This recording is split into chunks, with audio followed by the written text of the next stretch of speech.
Hey everyone, I'm Scylla with Normal Suburban Moms. Shannon is still over here building a desk.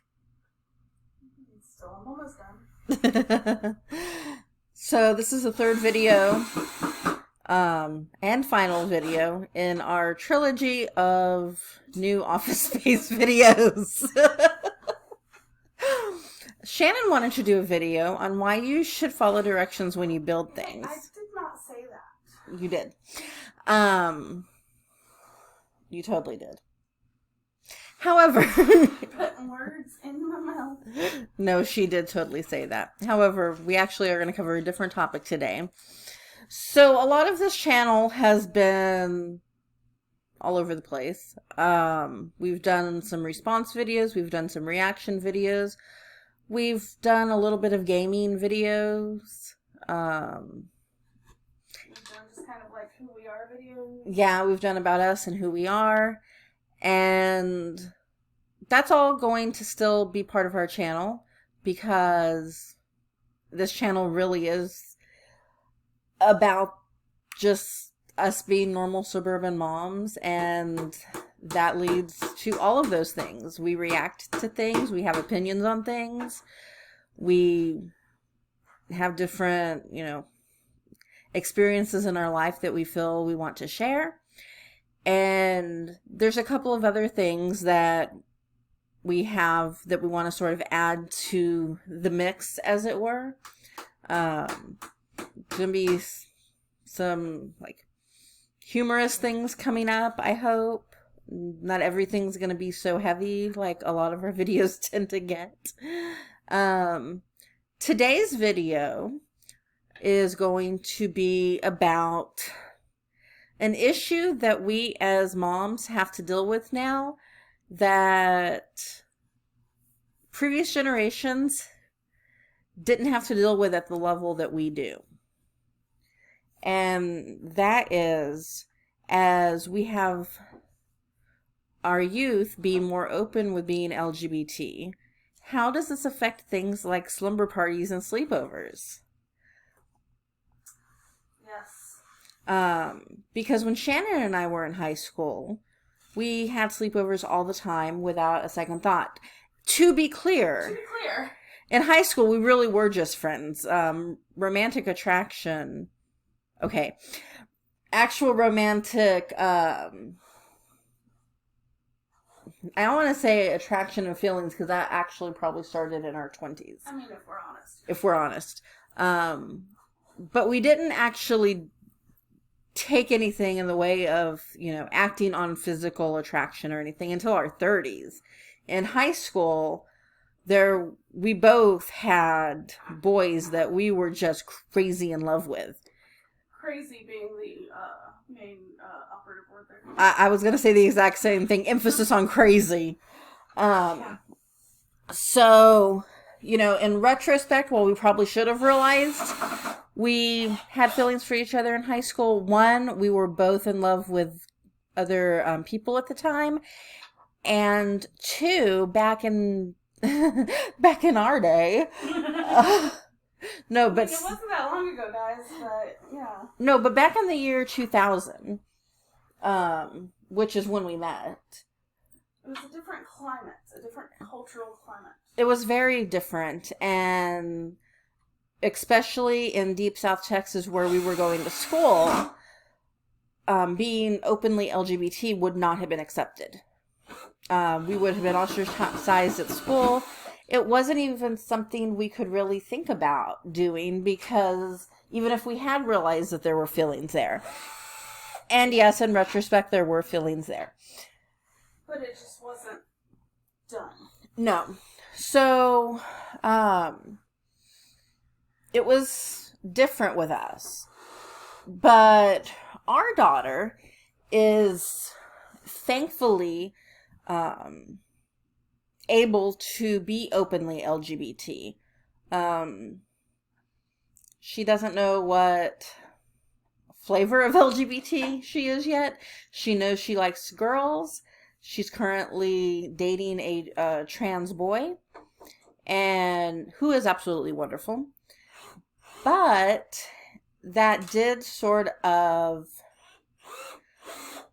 lead to some questions of how we handled slumber parties.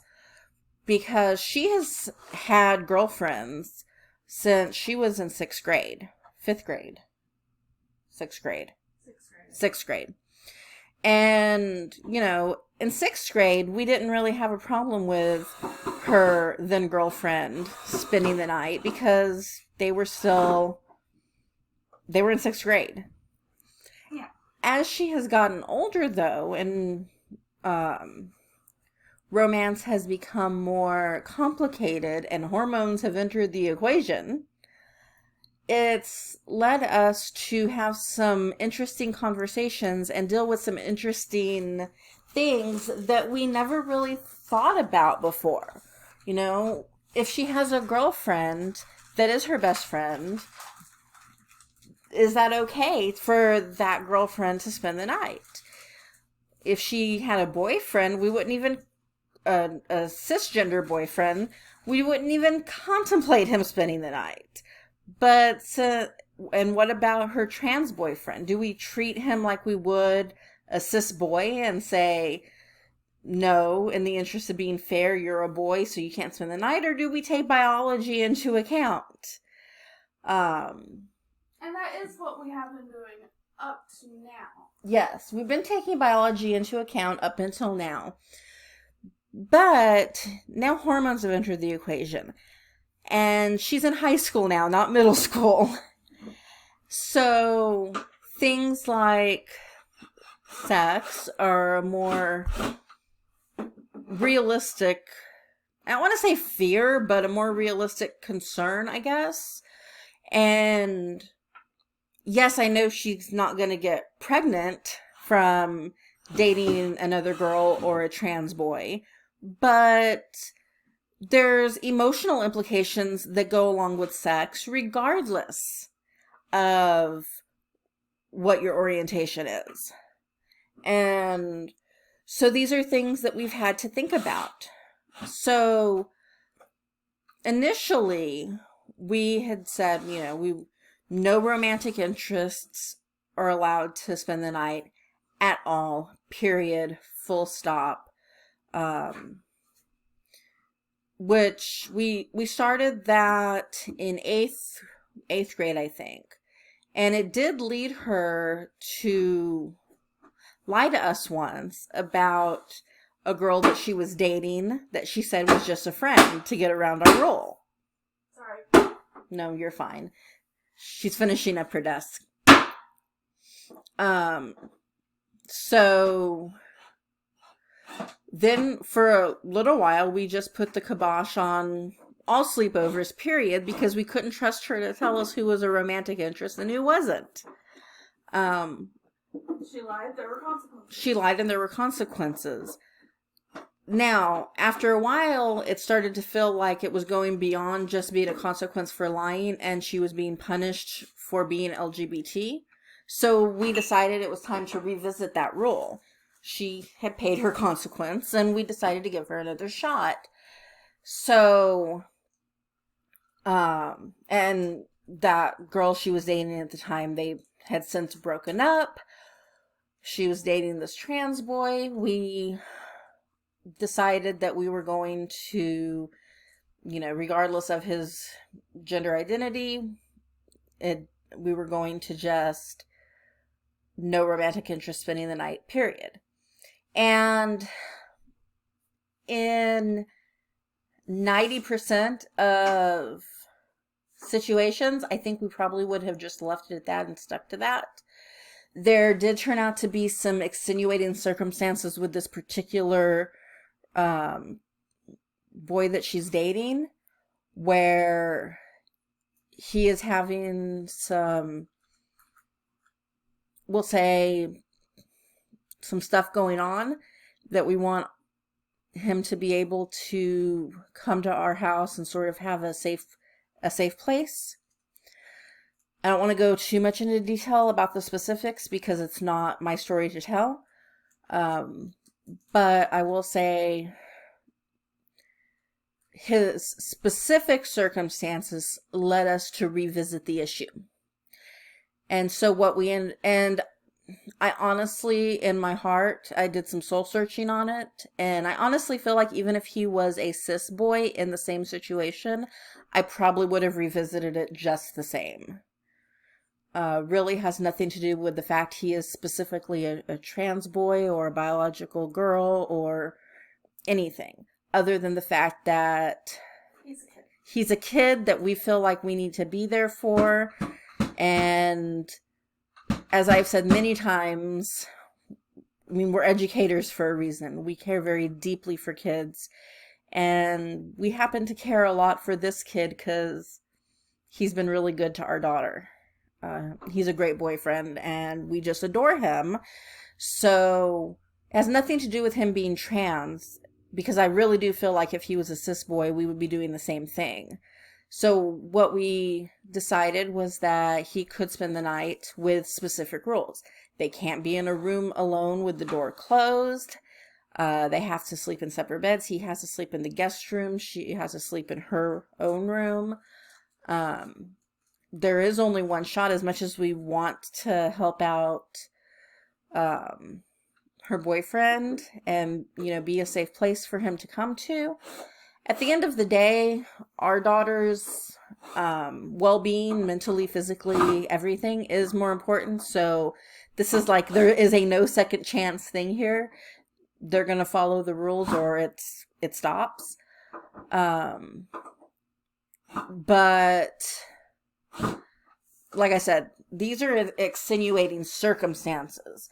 I really do think, regardless of the gender identity or orientation or anything, that most of the time when dealing with a romantic interest, we would probably say, no, they can't spend the night.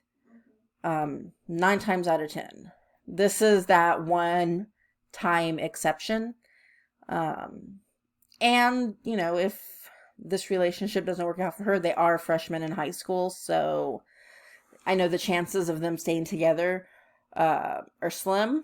I hope they remain friends because I really do like this kid, and he's kind of feels like he's an extended part of our family now. And we would do the same for him even if they weren't together, but they were still friends. So what I found interesting, though, is that this is the type of thing that, you know, our parents never really had to think about. And I think most parents prior to our generation didn't have to think about it. But there's so much more openness now with being LGBT from the time you start to have attraction towards somebody else. There's more people being openly gay and lesbian and bi and pan. And so these are the types of conversations that we're having that's kind of a whole new thing for our generation. And it's kind of like it's uncharted territory. There's not really any way to navigate it. You can't very well go to your parents and see how they handled it because they didn't have to in most cases.